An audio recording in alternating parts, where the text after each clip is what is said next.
Hey everyone, welcome back. We're always getting questions about using diet to help lower blood pressure. So today we're doing a deep dive into a recent article from the MT Spot called Best Foods, Herbs, and Spices to Lower Blood Pressure. And gotta love this. It's medically reviewed, so we know it's legit. It's easy to get caught up in those miracle food promises, right? Totally. What I like about this article is it's not just about what to eat, it's this how our diet and blood pressure are so connected. Yeah, like I always think of that saying, you can't outrun a bad diet.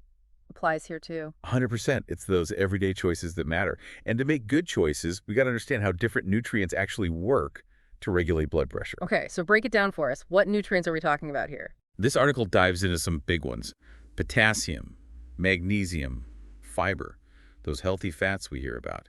It's like each nutrient's a tool in your blood pressure toolkit. Ooh, I like that, the toolkit analogy. So what can these tools actually do for us? Let's start with potassium.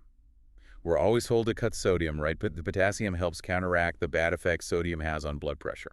Interesting. So it's like a balancing act. Where Exactly. can we even get more potassium? Asking for a friend. Oh, I bet you already have some in your kitchen. Bananas, sweet potatoes, beans, even yogurt are good sources. Okay, those are doable. What about magnesium? I know it's good for sleep, but blood pressure too. Magnesium does it all. Important for muscles and nerves to work right, including your heart and blood vessels. Low magnesium can actually make blood vessels constrict, so blood flows tougher. Ah, so magnesium keeps things flowing. Makes sense. The article also mentions fiber. What's the connection there? Fiber's amazing. It's like your body's cleanup crew, getting rid of waste that can contribute to high blood pressure. And get this, there are different types of fiber. Wait, really? I did not know that. Soluble fiber dissolves in water, helps lower cholesterol. Insoluble fiber keeps things, well, moving along in your digestion, both good for you, both good for blood pressure. Double whammy. Where do we find these fiber superstars? Whole grains, fruits, veggies, beans, all the good stuff we should be eating more of anyway. It always comes back to that, huh? Mm. Speaking of, the article mentions some intriguing superfoods. Dark chocolate, beetroot juice. Those sound more like treats than blood pressure helpers. What's the deal? I know, right? Some sound tastier than others, but there's science to back it up. Dark chocolate's got flavonols, which are antioxidants that can actually help your arteries work better. Hold on, so I can indulge my sweet tooth and help my heart. Tell me more. Moderation's key, of course, Mm-hmm. but those flavonols really do benefit blood vessels. Then there's beetroot juice. It's a natural source of nitrates. Nitrates. Ah, Isn't that what they say to avoid in processed meats? You're right. Nitrates in processed meats have been linked to health issues, but context matters. Nitrates in veggies like beets convert into nitric oxide in our bodies. Nitric oxide. That rings a bell. Remind me what it does. It's a vasodilator, basically. It helps widen your blood vessels, which lowers blood pressure. So in this case, those nitrates are working for us. Okay, so it's not as simple as nitrates bad. It's about the source and how our body uses them. Fascinating stuff. This is why I love these deep dives. Always something new. Absolutely. And we're just scratching the surface here. We haven't even gotten to healthy fats or those awesome herbs and spices the article talks about. Okay, so we've got potassium, magnesium, fiber. Got to stock up on those. Yeah. But before we move on, what about those healthy fats you mentioned? Olive oil, salmon, that kind of thing. Right. Olive oil, fatty fish, they're full of omega-3 fatty acids. Our bodies need those. Can't make them ourselves, so got to get them from food. Essential fats. Gotta love that. Yeah. But how do they help blood pressure specifically? Big thing omega-3s do is reduce inflammation all over the body. Some inflammation's normal, but too much. For too long, it messes with your blood vessels, makes blood flow harder. So it's like omega-3s are what? Calming everything down, keeping those vessels happy. Exactly. Better blood vessel function equals better blood pressure over time, thanks to omega-3s. The body's a trip, how it's all connected. Speaking of which, I'm sensing a theme here. Reducing inflammation seems key for blood pressure. You're picking up what we're putting down. Chronic inflammation, it's a factor in a lot of health issues. Blood pressure is no exception. Like we're solving a puzzle, and inflammation's a big piece. Love that analogy. Mhm. And just like we want to reduce inflammation in our bodies, Mhm. got to reduce stress in our lives. Ooh, good point. The article mentions that mind-body connection, how stress affects blood pressure. When we're stressed, it's fight or flight mode, right? Yep. Our bodies pump out adrenaline and such, which can spike blood pressure temporarily. Problem is, so many people are always stressed these days. The body doesn't get to chill out. So chronic stress, chronically higher blood pressure. Makes sense, but kind of scary too. Definitely something to be aware of. Good news is we can manage stress, find ways to relax. Like what? Give us the de-stressing secrets. It's different for everyone, but finding what helps you unwind is key.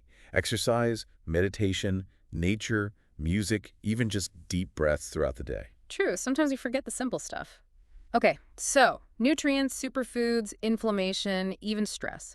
This article's thorough. And we're still going. Remember those herbs and spices from before? Oh yeah, almost forgot. We're talking like regular cinnamon, cardamom, that kind of thing. Yep. Those kitchen staples aren't just for taste. They've got compounds that can actually benefit health, blood pressure included. Okay, now I'm really interested. Spice rack superheroes. Let's hear it. Take cinnamon, for example. Studies show it can help regulate blood sugar.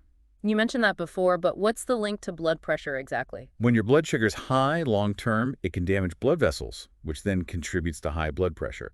Cinnamon helps regulate the sugar, so indirectly helps your BP. Whoa, that connection, I would miss that, like a domino effect. Exactly. Then there's cardamom. It's got those anti-inflammatory and antioxidant properties. Fighting inflammation at a deeper level, huh? Exactly. Like a little army of antioxidants in your spice cabinet, protecting your cells. Love it. Already thinking of ways to use more cinnamon and cardamom. Any other all-star spices to know about? So many. Ginger, garlic, turmeric. Those are a few more that have research showing they're good for the heart. Amazing. It's like a whole arsenal of deliciousness right there in our kitchens. And that's what's great. These little changes, dashes cinnamon in your coffee, some turmeric in a stir fry, they add up over time. It's like we can actually enjoy eating healthy. Who knew? Right. It's not always about restrictions. Right. Add in those flavor boosts, the good for you stuff. It's a win-win. Totally. So for someone listening who's like specifically wants to lower their blood pressure through diet, what are they taking away from all this? I'd say the biggest thing is there's no one magic bullet food. It's the whole picture. Creating healthy habits for the long haul. And it sounds like plenty of delicious options to work with. Exactly. And all those little swaps we talked about. Brown rice instead of white, adding berries to breakfast, ditching the sugary drinks. Small stuff, big impact over time. Love that. Little hunches, big doors, right. And sounds like less inflammation is a big hinge here. 100%. And the cool thing is those changes, they don't just help blood pressure. They're good for everything. Lowering disease risk, more energy, maybe even better mood. Now that's what I want to hear. Okay, we've covered a ton, but this is like just the start. Yeah. Oh, for sure. Anyone listening, go check out the full article, The Empty Spot. They get into even more specifics, recipes, all that good stuff. More articles on omega-3s, garlic, you name it. Lots to explore. A heart healthy, choose your own adventure. I'm here for it. I bet people are going to be in their kitchens trying new things after this. Yeah, I hope so. And before we wrap up, one last thought for everyone. Don't get too hung up on the can and can't eat lists. It's about the bigger picture, right? Exactly. Finding that sweet spot, enjoying your food, and having it nourish you. Perfectly said. All right. Thanks for joining us for this deep dive into the world of foods that can help lower blood pressure. Knowledge is power, and now you've got some seriously tasty knowledge to use. Happy and healthy eating, everyone. Cheers to that. Until next time.